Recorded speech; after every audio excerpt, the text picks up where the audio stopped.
There's nothing like being a little behind. Oh, God.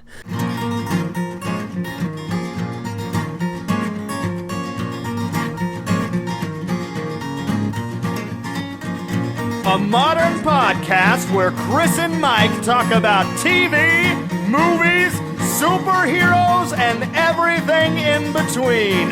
It's time for Superhero Slate.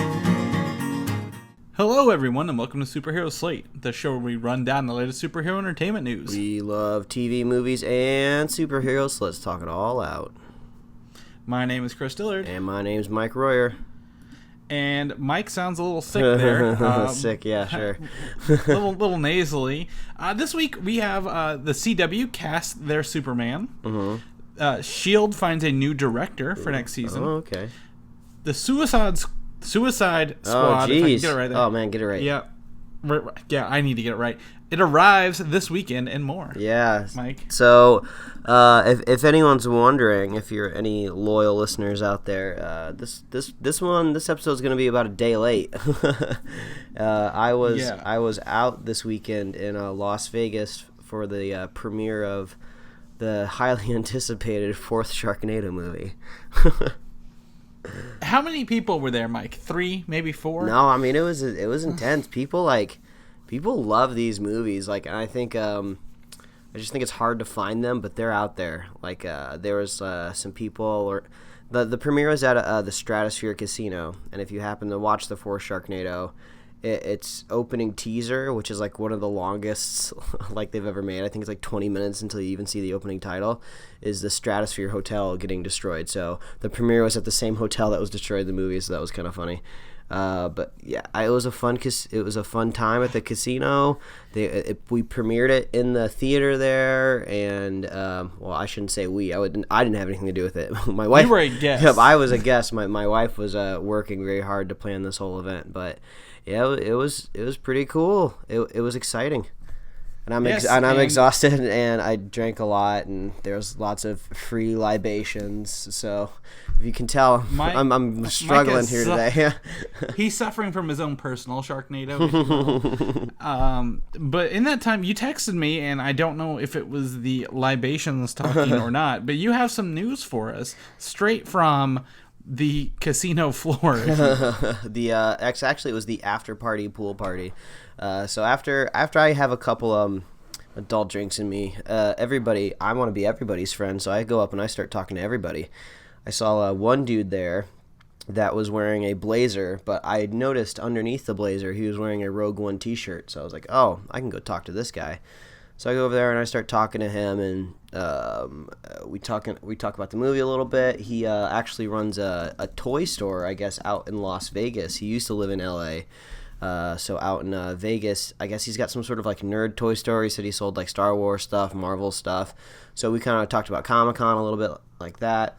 And he was telling me he knows some people connected to the Rogue One movie, and he told me that in the film there's supposed to be some sort of really intense fight scene between Vader and somebody else, I guess maybe one of the heroes of the movie, and that actually is what ends up changing his fighting style to what we see in the classic trilogy, where he's kind of slow and lumbering and stuff like that. So I guess we might kind of see a transformation between Vader being very, very nimble and spry with his robot parts to more broken down, beaten up by maybe one of the Ursers. I don't know, but I was pretty excited to hear about that. And I was like, I don't know if this is true, but I mean, I gotta at least spread the rumor. I heard from some guy. That is a unique one. Yeah, and I've not heard that. Yeah, I mean, it didn't sound like it was coming out of nowhere. I mean, I'm sure this guy wasn't trying to impress me or anything. He seemed to have his shit together more than I did that night. So,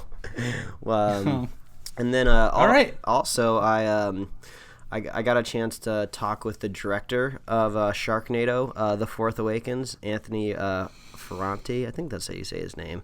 I've met him a couple times actually. He's directed a lot of Asylum films. I see him a lot in my wife's offices if I ever go in and visit her. So I was asking him. I was like, hey, I hear everybody in Hollywood, they just wants to be on that Disney Marvel payroll. I asked him, I was like, oh, if you could like direct, if you could do like one superhero movie, what would it be? And he like instantly like went to Moon Knight, which I thought was really, really cool. Give him a lot of nerd cred, that he would know exactly the character they wanted to do. So I thought that was pretty cool. So I wanted to give Anthony some props for that. You know, probably everybody thinks, oh, anybody could direct a Sharknado movie, but he put in a lot of work. So I think that's cool. Maybe one day he'll get his Moon Knight dream. Well, we can only hope so. Maybe when he puts it on Kickstarter. So I mean, I told him, I was like, you know, we report the news every week, and Marvel is always like going for these directors that nobody has ever heard of before, or they've only done little things. I'm just like, it's your time to step up. Maybe you'll get to do Moon Knight. I don't know. Yeah. Well, only if he's being attacked by sharks. So either way, well, that's cool. Yeah, and I guess That's a cool weekend. I guess the only other little bit of fandom moment was I don't know if you're familiar with the actor David Faustino. He was the son on Married with Children. I think that's probably where people know him best. He was at the Bud Bundy, if you will. Yeah, he was at the premiere because he was eaten by a shark in the movie, so he got his ticket. But he's also the voice of Mako from The Legend of Korra, you know, the Nickelodeon Avatar series. So I definitely had to go up to him and give him some props for being Mako, because like he was probably the coolest person at the whole party just because he's like in one of the best cartoons ever. So gave him some props. So he was a really nice dude. So yeah, it was a really, really crazy weekend. I'm exhausted, if you can hear it in my voice, but I am determined to do this podcast every goddamn week, no matter what. So that's why we're here on a Monday. Even if it's a day late. Exactly. Even if it's a day late. So, I mean, on that note, I mean, my party was some celebrities. I was actually at Louisville's Fandom Fest this weekend. Working for work, not pleasure, but almost all the Backstreet Boys were there. We had the Anthony Michael Hall. You might know him from the AT&T commercials. He was there. A guy named Kevin Smith. Are you familiar with Kevin Smith? Yeah, he was there with his daughter. I like that dude. They were screening Yoga Hosers. Oh, of course. And the venerable Stan Lee was actually there, and I actually was like 5 feet away from him when he rolled in on his golf cart. Oh man, that's awesome. So we had a star-studded weekend just on different, I guess, platforms. But I want to bring that up because thanks to the local Louisville Ghostbusters, I was able to purchase a case of the High C Ecto Cooler in the juice boxes. Oh, so you're drinking it as it may have been intended, out of the tiny straw. Out of the tiny straw. I mean, there's only 6 fluid ounces in this thing. It's not a lot. It's like a shot of Ecto Cooler. But I will tell you the flavor is different. Oh, I just really? wanted to report it is a sweeter flavor, actually, than the cans. So I feel like that's got to be all interested, psychological. That's what I feel like. I've got the can beside me, Mike. I can actually go back and forth and I think you're gonna need to do like a double blind like test. Like you're gonna have to have your wife pour the can into a glass and pour the juice box into a different glass. You know She's what? gonna have to switch them around. Next week, I will do that. I will have her do Awesome. this throughout the week. I'm going to do it. We're going to do a double blind. Because I think it's all in your head. I don't think High C has the resources to make all these nuanced recipes for Ecto Cooler. I think it's all coming out of one giant vat in the factory. Well, I think so too, but I think it's what you drink it out of that makes it taste different. Oh, okay. So you're thinking the aluminum can might have a little bit to do with it. All right. Yeah, either way. Well, I want to point that out because that was, the highlight of my weekend. So, weekends aside, we're now in the week. We have some news from today, even in the show notes. But let's jump right into it. Yeah. You were gone all weekend. Yes, I was. You did not get to see Jason Bourne, but Nope, I did. I did not. We are not doing a spoiler cast on it as of yet. Not by itself. We will do a summer wrap-up spoiler cast. We are in the middle of summer right now. Do you want to know my thoughts, Mike, or do you want to leave it alone? I think just at the very surface. I think that'd be safe. Do you like the old Jason Bourne movies? The first 3 with Matt Damon. The classic Jason Bourne trilogy is probably one of the best spy thriller action franchises out there, and they did it first, and they did it right. So I definitely enjoy it. So this one is right at home with those. Oh, good. So if you like those, you're gonna like this one.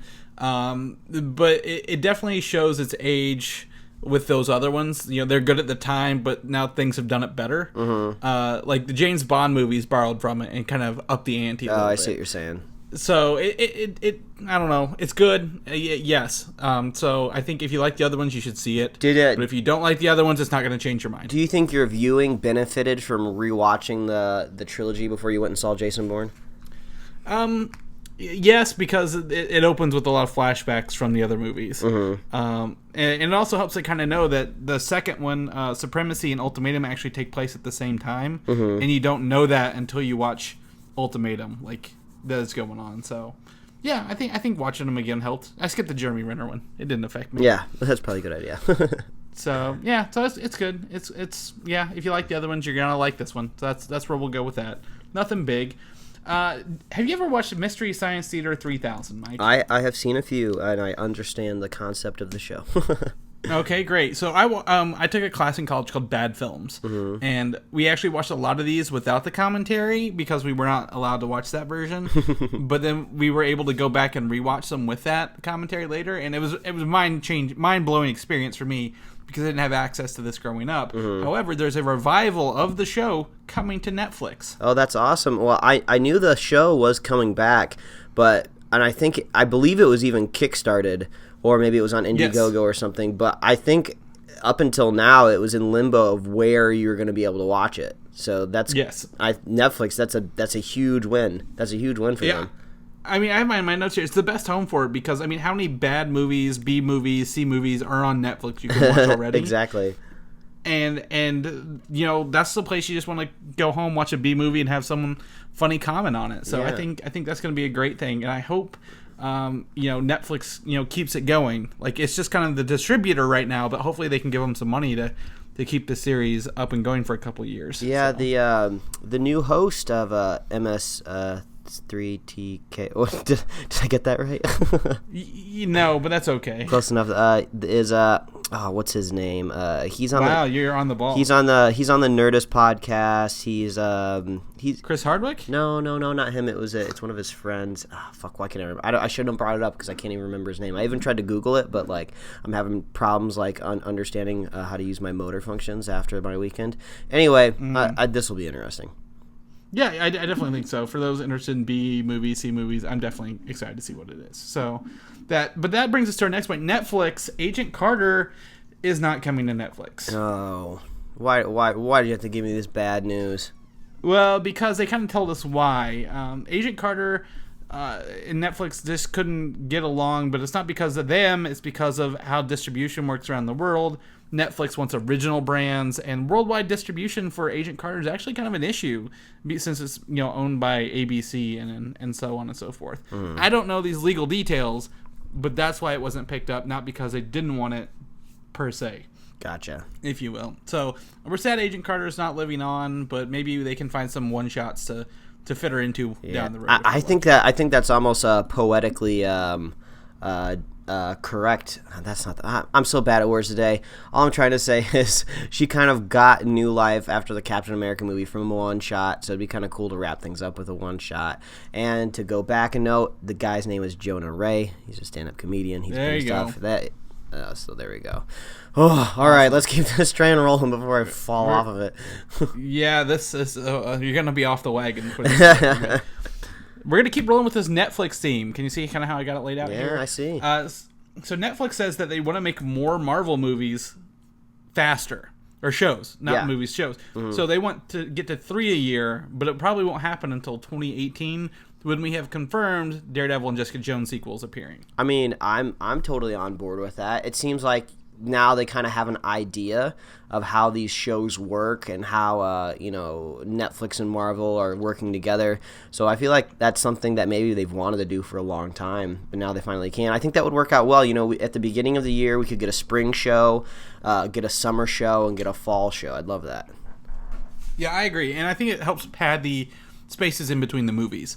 To keep us interested. I hate the lull right now between the DC movies, because once we get Suicide Squad, we have 11 months until the next one almost. So I need something to fill me in the middle, and I think the Netflix shows are a great opportunity to do so. And speaking of that, Luke Cage we are less than 2 months away from Luke Cage.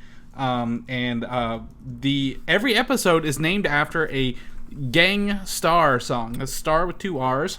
Yeah, I think I remember them saying something about that at the Comic-Con panel the other week. Yes. Yep, and they confirmed the first 3 episodes are called Moment of Truth, Code of the Streets, and Who's Gonna Take the Weight, respectively. I can say I've never heard any of those songs. Well, I'm sure this hip hop soundtrack is going to lend well to the show. So I'm really looking forward to it. How far are we from Luke Cage? Is that? It's September 30th, I believe. All right, so we got about 2 more months, but I'm excited. I really, really want to watch it. Yeah, it's definitely really excited. And it's September 30th. I just checked the Superhero Slate upcoming releases page, which has been updated as of yesterday. Awesome. By the way. So that's awesome. And then something else that's coming back, I believe September as well, is Agents of S.H.I.E.L.D. Yeah. I'm really excited for S.H.I.E.L.D. Season 4. At 10 p.m. At 10 p.m., a little later than usual, but we have Ghost Rider now, okay? Yeah. That's a big draw. And apparently Ghost Rider paves the way for Doctor Strange a little bit in the coming months here. And the reason why Robbie Reyes Ghost Rider was chosen instead of the one that we know, the Danny Ketch or the Johnny Blaze version, is because the family aspect of S.H.I.E.L.D. And Robbie Reyes is always taking care of his brother, and it's all family. And yeah, I could on see and that. so And also, forth. I think, he, like I've said before, this version of Ghost Rider is much easier on a TV budget. So I think it's a win-win, honestly, for them. I'm kind of curious how long it's going to be into the next season until we get some Ghost Rider love. Because they haven't, I think they just kind of started filming this season, like relatively late into the just summer. a month ago, maybe. Yeah. Exactly. So they really haven't been at it for that long, and we talked on the show a couple weeks ago how they had a casting announcement out there for these characters. So it's just like, it seems like they got a lot of work to do before they can get all that stuff going. So I hope we don't have to wait until like spring to see Ghost Rider. I want like the first episode to be like balls to the wall, like flaming car, you know. Well, they may have him in CG form originally until they want to show us the human version. So very well could be. We could have him early on. So we'll cross our fingers. And a bit of sad news for me, but great news for S.H.I.E.L.D. is Classic Inhumans are now available for the show. Kind of putting that Inhumans movie in question even more. Making me sad, really. Like I couldn't bear with this news this week. I just kind of put it to the back of my mind and forgot. Yeah, I kind of saw that too, and I thought about you, and I was like, I don't know. Chris really wants to see his Black Bolt debut on the big screen, not the small screen. So, yeah, I saw some people just saying that this kind of loosening the ropes tied around them, and now they can kind of pick up Inhumans a little bit easier, but they'll still stay away from what do they call them, the royal family? Yeah. So those guys still might be off limits. Yeah, there are other classic ones that haven't been touched in years that they could very well bring into it and not have a problem with it. So they could not. Either way, as long as I get a Black Bolt, please just give them to me. That's really all I want. So that was a bit of sad news to me, but great news for S.H.I.E.L.D. And lastly, as of today, they have cast the new director of S.H.I.E.L.D. From actor Jason O'Mara, who actually does the voice of Batman Bruce Wayne in animated films for DC right now. Oh, wow. He was starred in the shows also Terra Nova, that short-lived Jurassic Park-looking thing. But his character in S.H.I.E.L.D. is a character whose Marvel roots go back to the 40s. So we may see some Peggy Carter return in some flashbacks this season as well. If, there's 40s version of this character.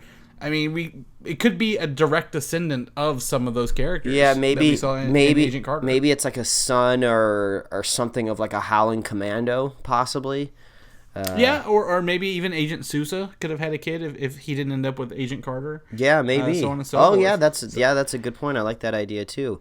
I think this will be cool. I like the idea of S.H.I.E.L.D. getting a new director because I always felt like Coulson's hands were always so tied to the organization in the last couple seasons. And one of them. And I liked it better when he was kind of more of like a rogue S.H.I.E.L.D. agent. Like he never really felt like a rogue when he was in charge, So I think this is going to be kind of cool. I like this idea. Yeah. It's 10 o'clock time slot, new director, Ghost Rider, Classic Inhumans. This is a S.H.I.E.L.D. I want. I don't even care if it ties into the movie universes tightly anymore. Let them have some fun with it. That's what I'm down for. So we'll get excited for that. And on the flip side, the Marvel Cinematic Universe, it's figured out a little more. So there's some new banners shown at the Marvel Indonesia event this week. Just kind of show off the characters. Ant-Man, Star-Lord, Black Panther, Doctor Strange feature pretty prominently in these banners if you take a look there. Mm-hmm. Black Widow, Spider-Man at the forefront again, and Captain America. Yeah, well, it looks like, just judging by this, they put the more like recent movies in the front. You know, we're getting new Guardians, we're getting Doctor Strange, new Spider-Man, so they put them all up to the front. Yeah, honestly, I'm really surprised I don't see Iron Man, War Machine, Hawkeye, any of those other characters. Thor, Vision. They could just be out of frame. Maybe they couldn't back up enough to take the picture. But I mean, but they put these ones in the front there coming up here, so that's kind of cool. But that kind of leads us into the next couple. We're going to talk about some more Phase 3 movies. Doctor Strange, releasing this November. Pretty excited about this thing.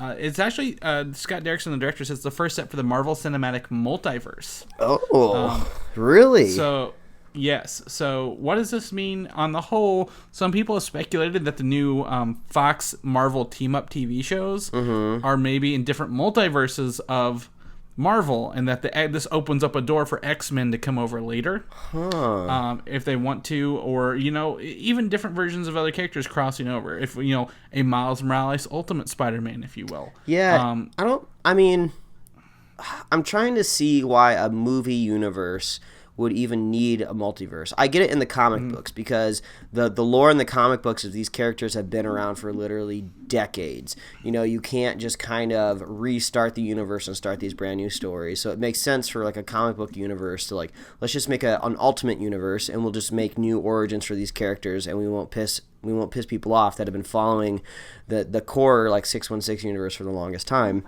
So it's now Marvel Prime. It's the Prime universe. Either they've gotten rid of all that stuff. Okay, but now it's a movie universe. It's not super old, and it seems like you could easily add a character like Miles Morales into this universe, and no one would be shocked or anything like that. And I think you still could easily add mutants or X-Men into the Marvel Cinematic Universe, and maybe kind of a cool way.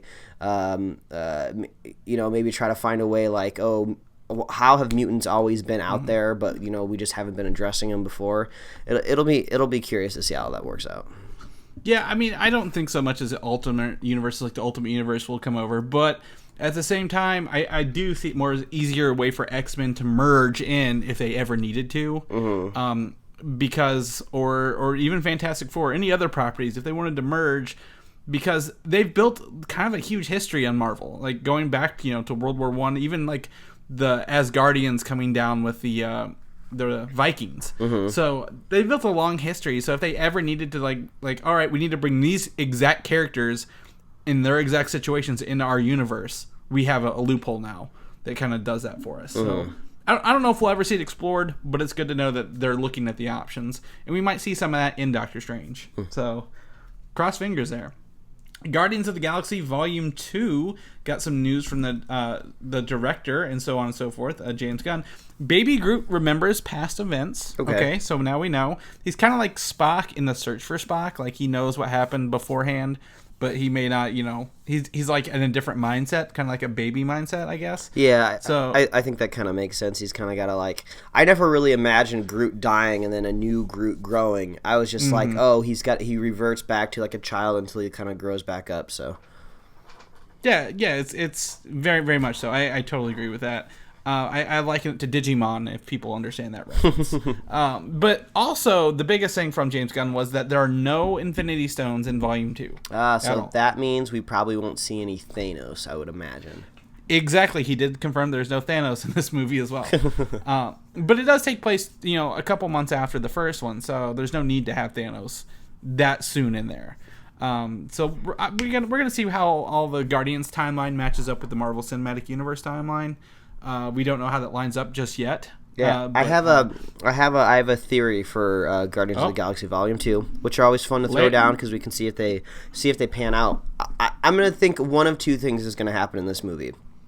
The more conservative thing that I think is gonna happen is towards the end of this film, we are gonna kind of set up a path for the Guardians to head to Earth. Or maybe just at least Star-Lord. I think that, he's going to be meeting his father and talking about his father. His mom's going to come up again. I think maybe, like, going back to Earth or something is going to be on the table for them. And I Do you think maybe he left something on Earth that the Guardians can use to help battle Thanos? Yeah, maybe that would be really interesting, too. And I think less likely to happen, but would also be really, really cool if they found a way to kind of like not reveal it, is if they actually do go to Earth in this movie. Maybe it's in the third act. Maybe they actually don't go to Earth. Maybe they're just like cruise through the solar system or something like that, go by Mars, and they just like see Earth for like a brief moment through the Milano, and maybe it's kind of like emotional or something, or maybe there's a funny joke there. But I feel like they got to tie these Guardians back into Earth at some point in time. Because ultimately that's going to be like, that's the most important thing in the Marvel universe coming up to like Thanos in this Infinity War is like, this whole planet could get destroyed. So they gotta weave them back in. Well, I definitely think that would be a great way to end the movie, is the ship landing on Earth and them stepping out like, we're here to help you stop Thanos. And they're like, who? Kind of thing. I agree. I think it should end on Earth, because between Spider-Man, Thor, Black Panther, there's no time for it to get ready for Infinity War. Yeah, exactly. So, but we'll talk about that in a second. So, in the meantime, Thor Ragnarok, there was a little funny thing shown at kind of like a one-shot at San Diego Comic-Con. Like, what has Thor been doing in the time between Age of Ultron and his movie? And it was like he got a roommate and he's looking for Thanos. And one of the images came up from the director from the shot. It's kind of like a mockumentary. It's like, what do we know about the Thanos, who is the purple man in the floating chair? He's purple, has a magic glove, and doesn't like standing up, which is really funny. So it was really humorous, really poking fun at this thing, not set in the continuity at all. But I think it shows the humor of the director Taika Waititi and how he's just gonna have fun with Thor, and I think that's what we need to happen come Thor Ragnarok. But that brings us to probably the biggest news I think of the week for me, and you may agree or disagree, but Avengers Infinity War is now the official title of the third movie. There's no part 1 and there is no part 2 anymore. Wait, what? What? Yeah. Hold. 20. Go. Yeah. I can't. Okay, hold on. So, it's not split into 2 parts anymore. It's one movie. We don't know it's split into 2 parts. Remember, we always said they were standalone movies. They were gonna retitle them, but the 2018 release is just called Avengers Infinity War. Oh, I see. So they're still doing 2 more Avengers movies. Yep. But they've just titled the first one Infinity War.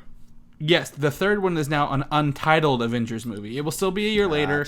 It will still be an Avengers film, but we don't know what it's going to be called yet. Okay, so that begs the question: what's the fourth one going to be called? I'm crossing my fingers for New Avengers, but because again, you got to look at the lineup they're coming up into 2019. Whole new thing. Iron Man's up, Captain America's up, Thor might be up. They got to create a new Avengers team. Gotcha. And that would be the time to do it, but I don't know. What do you think? Avengers, the new class, possibly. Okay. They all go to college, maybe something like that. They're all not going. They got him, man. They saved the world. They no one needs them anymore. They got to go get degrees. Oh my god, that's as bad as Spider-Man: Homecoming. But I don't know. I think New Avengers, mostly because the comic book leans towards New Avengers. That's one of their titles they always use. Yeah, and it does make sense. They like you said, a lot of these actors might very much love Disney and Marvel, and they'll want to stay in the universe. But it seems like their standalone movies might be done. And so yeah, maybe like a new Avengers would work, and that would kind of segue really well into like a Phase 4. Yeah, and I'm really surprised they didn't give us this at San Diego Comic-Con. That makes me think there's going to be some announcements this fall that give us even more information up through 2020, maybe 2021 even, to kind of fill out those blank movies that we don't know and kind of up the ante. I'm really excited. Like that might help us watch Doctor Strange maybe holding some secrets for us. So. Yeah, I'm really hoping Marvel has done, as everybody knows, an extraordinary job at fleshing out this universe and making quality films.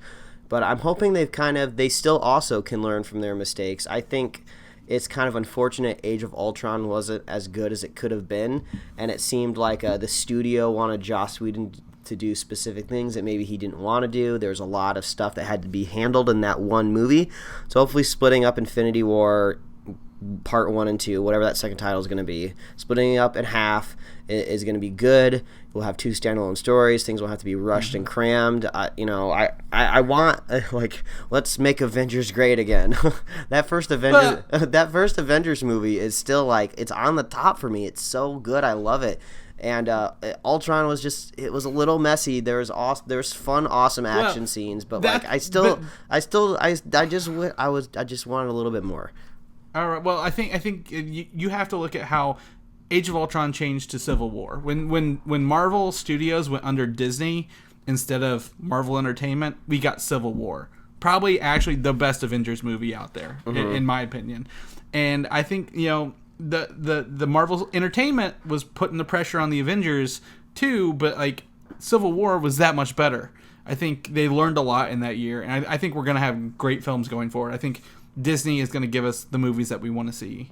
And Thor Ragnarok is an example of that. Again, we weren't excited for a Thor movie after the second one. Well, now I'm crazy excited. The Dark World was kind of it's at the bottom rung. It's down there at the bottom, man. It is. And now Thor's oh my gosh, they're going to have everything we've ever wanted in a Thor movie.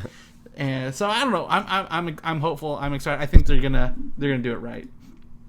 Lastly, speaking of Avengers and Marvel and Ultimate Universes and all the great things, Marvel Ultimate Alliance 1 and 2 were re-released for current generation consoles this year, or this week, to very, very bad to low reviews.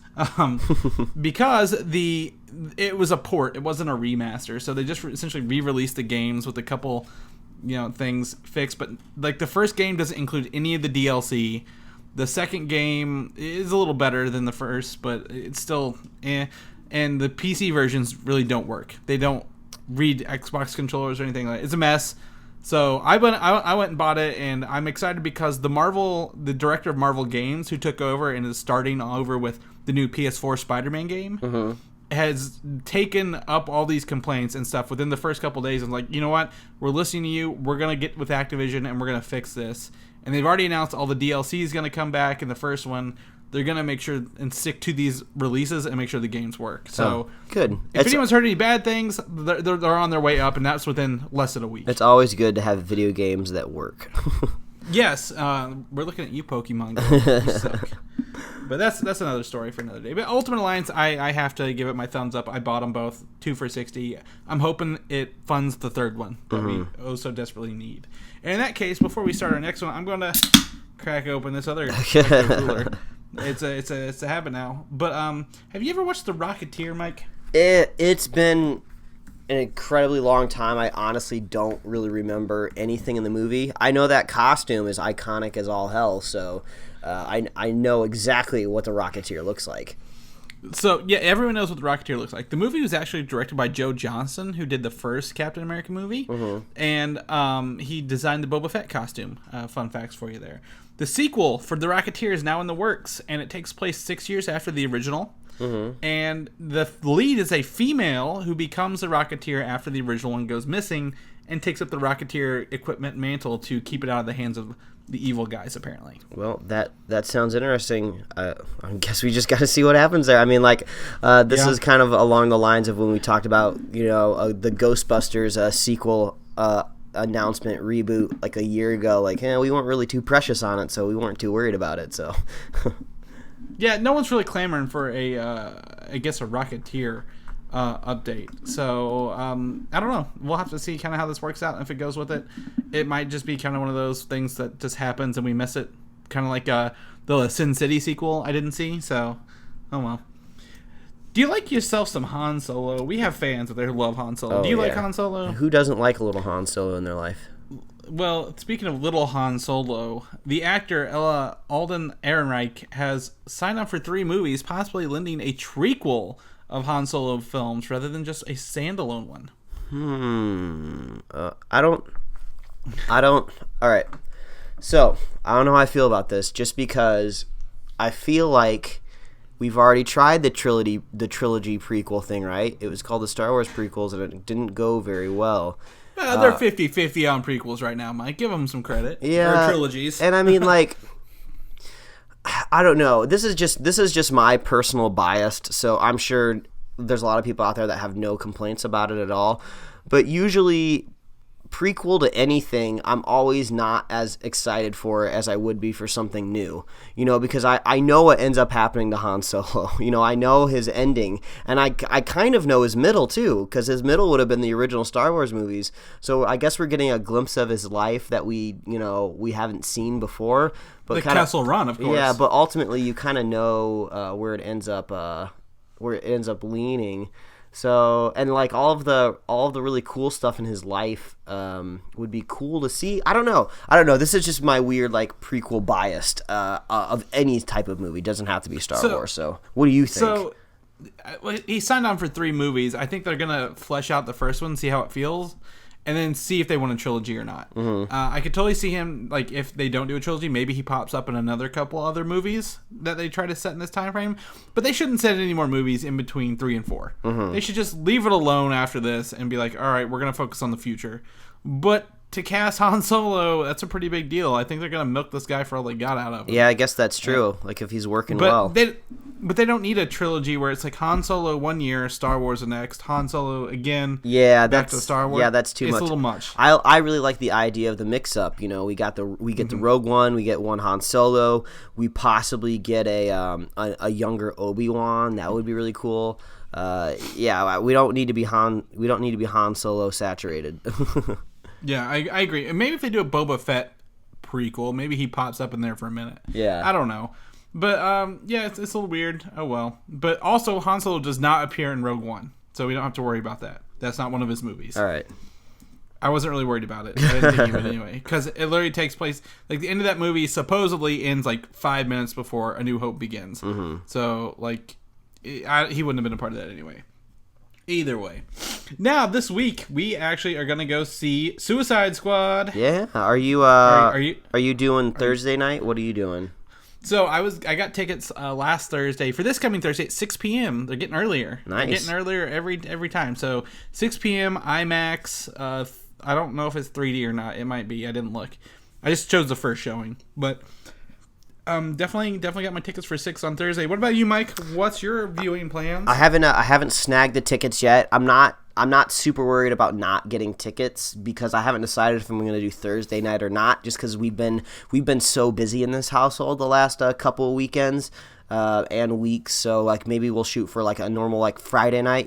People used to go see movies on Fridays, so maybe I'll go with the general public a day later. But I don't know. We'll have to see. I'll have to poke around and see if the seats are starting to fill up. You're gonna risk the chance of running into a rude audience. Risk that Friday night crowd. I don't know. I've been really enjoying Saturday morning movies. The last couple films that I've seen, we went to the first showing at 10 a.m. on Saturdays, and that actually has been really, really nice. I don't know if I'm going to wait that long to see Suicide Squad just because I don't want to get spoiled, and everybody's going to be talking about it this weekend, so the sooner you see it, the better. So I haven't decided yet. Yeah, well, thankfully, when I did Suicide Squad tickets, there was a whole row empty, and I was able to get the middle of that row on mine, but it was starting to fill up. It was, I don't know. So I don't know. We'll see how that comes. Thursday, it'll probably be packed to the gills, but I think you can still get tickets, so don't forget to get your tickets. I got free comic books with mine through Fandango, so if you're looking for those. Also confirmed the Joker is not Jason Todd, by the way. All right. I wasn't worried about that anyway. Didn't think about it, but we also got a new image of the Joker with his mouth tattoo holding it up over his face.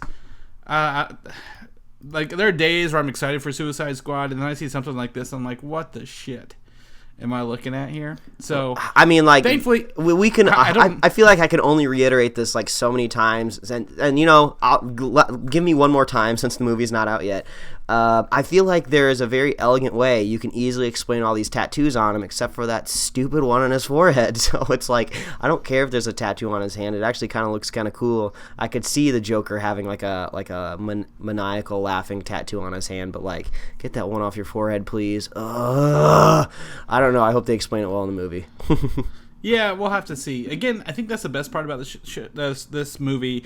despite all the trailers and TV spots, I still have no idea what the hell's going on in this movie. Like I can't tell you what happens in this movie yet, and I'm really enjoying that aspect. I like not knowing. So, however, there's another cameo confirmed for this movie.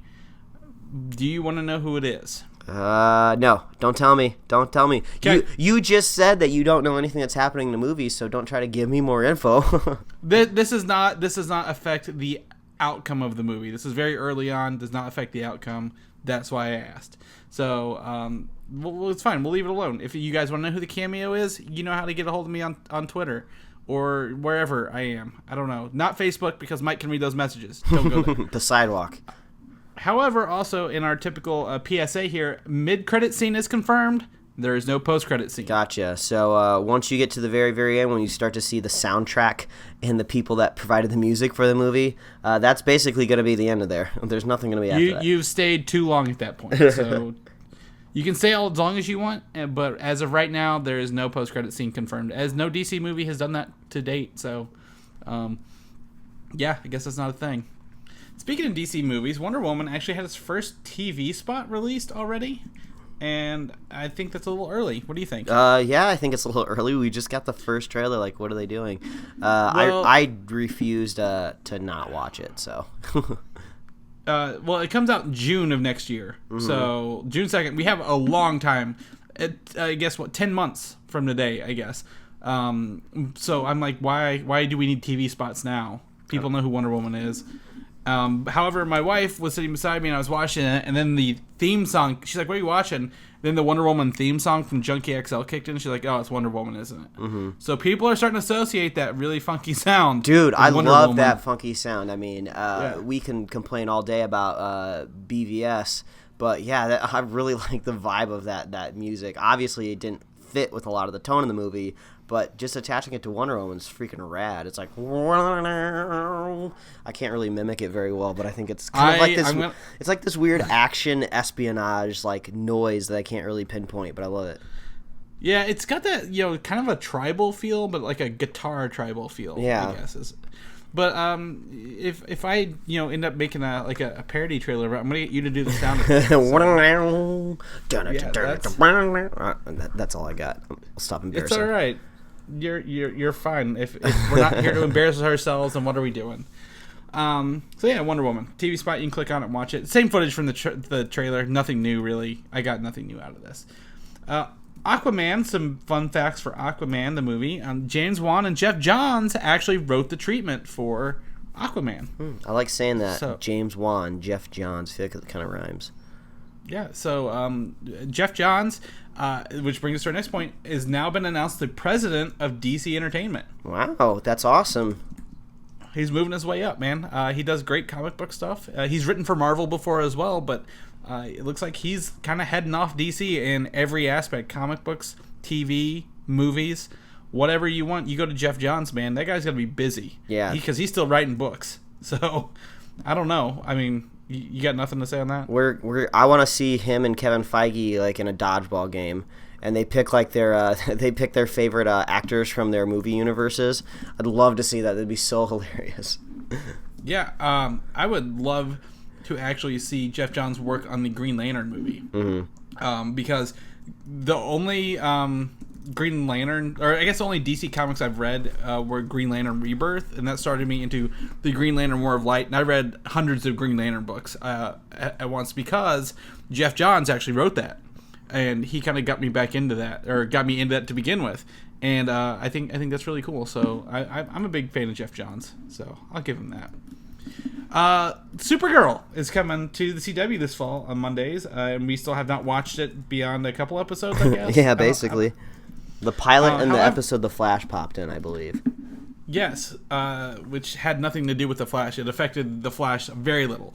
However, Tyler Hoechlin, Tyler H, has been cast as Superman in Supergirl, and will make his debut in the second episode. And we have our first official image of Superman. Mike, are you sad that CW spoiled this for you? I mean, I'm not sad just because I knew exactly like what Superman is going to look like. Obviously, he's had many different screen iterations, but the costume's always pretty much the same. I'm just like, What do you think? What do you think about this guy being your Superman?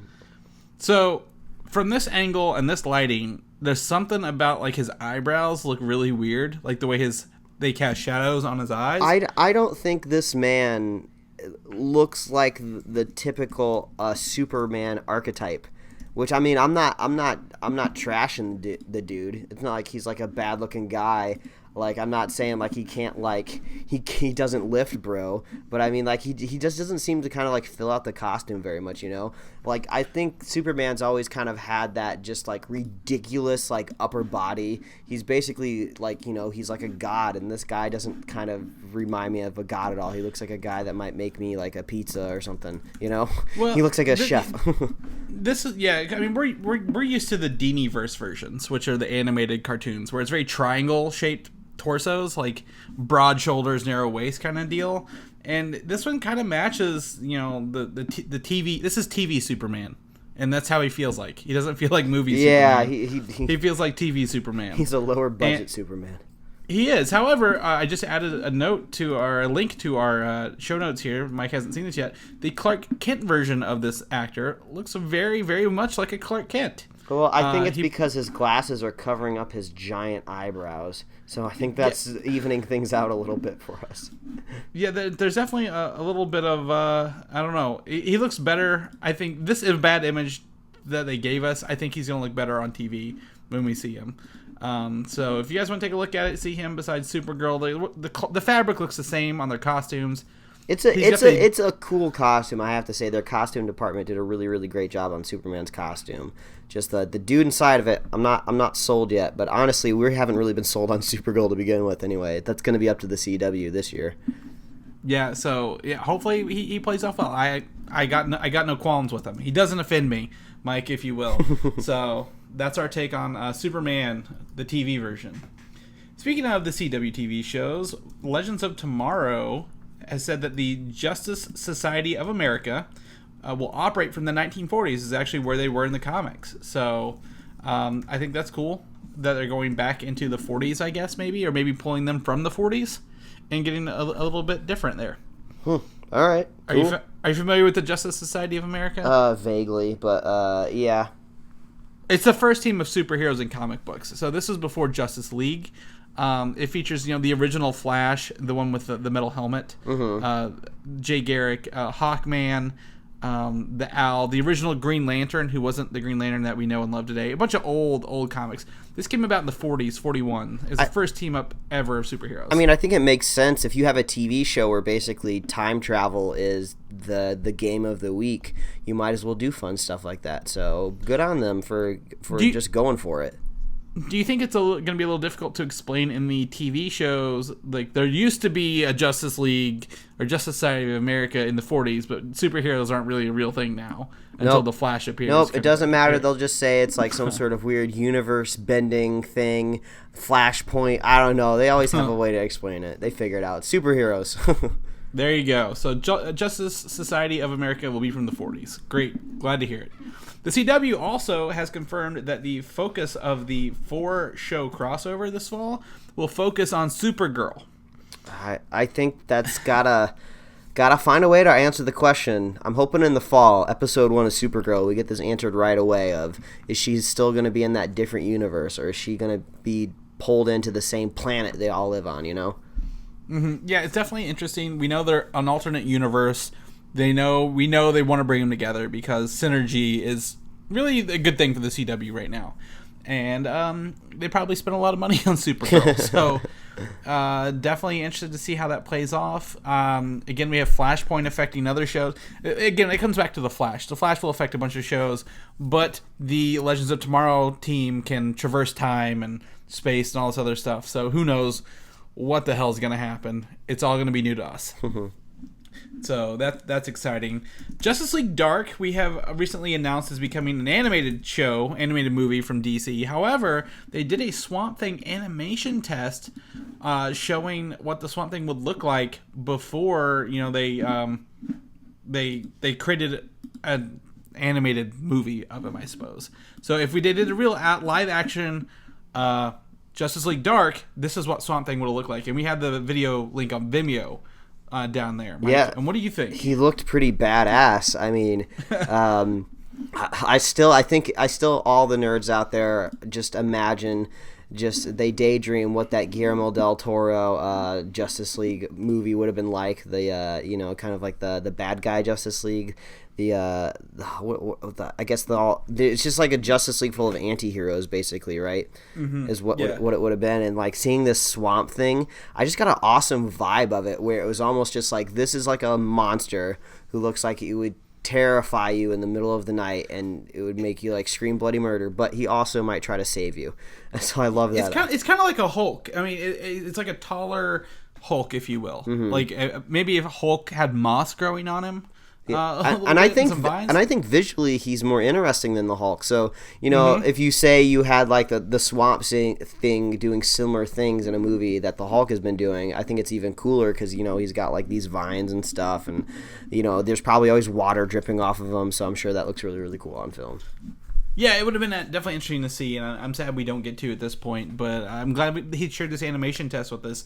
We at least get 8 seconds to loop over and over again of just a Swamp Thing walking. So there's that. And in one of Mike's favorite segments, we're switching up his favorite movie from Turtles to Transformers. Whoa. That's right, Mike is now a Transformers fan. Okay, the last night, the 5th movie, the first poster has been officially revealed, showing off, looks like a Optimus Prime versus a 3-headed dragon of some sort. I don't know what the hell that thing is, but I mean, he's got a sword, so maybe that'll be cool. I mean, the last time I think I saw a giant robot with a sword was Pacific Rim, and that was like one of my favorite movies in like the last like couple of years.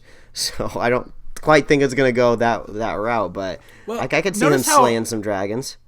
Notice how 80s it looks. The font's a little 80s. The colors, the red, blue, and black kind of tritone is going on here. Very 80s, very much Thor Ragnarok feeling, if you will. Mm-hmm. So I think they're harkening back to the old cartoon Transformers. And we may actually have a good Transformers on our hands here, because they did assemble a writing room to kind of plan out the future, rather than just say, Michael Bay, go film some cars exploding kind of deals. So I don't know. Apparently that 3-headed robot or 3-headed dragon robot is could be Scourge, which was from the animated series, like the more recent one, or it could be Megatron's new form as usual, because Megatron's always got to be there, even if they've killed him 4 or 5 times. So I don't know. Transformers, Mike, that's your thing. I don't know, Mike. We'll have to see how it turns out. Yeah. And lastly, we're going to talk about The Tick here. It's been a shorter episode, that's okay, but The Tick debuts on Amazon in October, but we had the first look at Jackie Earle Haley as a character called The Terror and his little goons here. Actually, for as bad as the Tick costume looked, and we talked about that a couple weeks ago, Jackie Earle Haley as the Terror looks kind of terrifying. Yeah, he does. His little goons look like they got like velvety armor on, but they have the T there. It's a funny show. It's not supposed to be taken seriously. It's all parody. But I like the look of Jackie Earle Haley there. Like he's really been in a lot of comic book properties since Watchmen. Have you caught up on Preacher lately? Oh, man, I'm so behind on everything. It's so frustrating. Like everybody in the world wants me to watch Stranger Things on Netflix, which I've heard is amazing, but I don't know anything about it. So don't tell me anything about it if you know anything about it. I gotta watch Preacher. I'm still like a year or two behind on like Better Call Saul. I don't even know where they are in that. I don't know. It's a rough life, man. Well, thankfully, Stranger Things and Better Call Saul have nothing to do with this podcast now. So you have to watch Preacher. The Preacher just actually ended yesterday. The season finale was yesterday. Jackie Earle Haley was in that. Is it an 8-episode season? It's 10. 10, okay. It's 10. Yep. 10, perfect number for it. Season 2 is confirmed. But anyway, Jackie Earle Haley here as the Terror. I'm going to watch The Tick. I like the old live-action version with Patrick Warburton. And I'm interested to see where this goes and see what Amazon kind of does with it. So... yeah, I'm gonna keep my eyes open on it and let you guys know for sure. But in the meantime, Mike, I know you're not 100% here. Like, I don't even think you're 40% here right You're running on fumes. It's late for me. I gotta edit this and put it up. So let's jump into the plugs. Let's get this episode under an hour, because we're gonna be doing 2 next weekend with our spoiler cast. Mike, if they want to follow you and learn more about the Sharknado that you got stuck in, where can they do that at? Man, they can follow me at Mike Royer Design on Twitter and Instagram, and you can read my webcomics at pickledcomics.com. And man, if you would have saw me this morning, you'd be like, wow, you've progressed a lot. If we attempted to do anything this morning, it just would have been an impossibility. But Chris, if they want to know how a man like you could possibly put up with a co-host like me, where can they reach out to you? You can find me on Twitter at Valdan, VALDAN, or read the stuff I put on Comic UI sometimes. So definitely over there. But in the meantime, Mike, we're making updates on the back end of Superhero Slate every week almost, updating stuff, making it look prettier.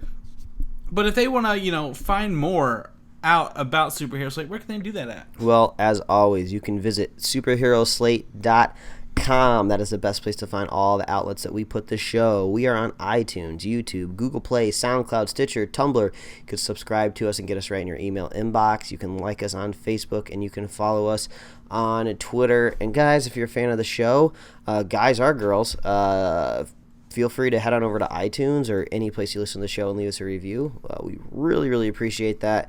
And if you're a super fan of the Superhero Slate podcast, just share the show with a friend, share the show with a buddy, and we really appreciate that. And oh man, I need to stop talking. It's been a rough day, but I'm glad we did this. I'm glad we got this. Yes, we got it out of the way. There's nothing that will stop us, whether it's hangovers, weddings, or whatever else people may throw at us. So, we'll be here every week, guys. That's right. And 2 next week. Don't forget Superhero Slate regular show and the Suicide Squad spoilercast. Yeah. So go grab them tickets.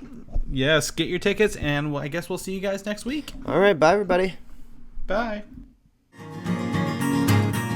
Thanks for listening, and don't forget to subscribe.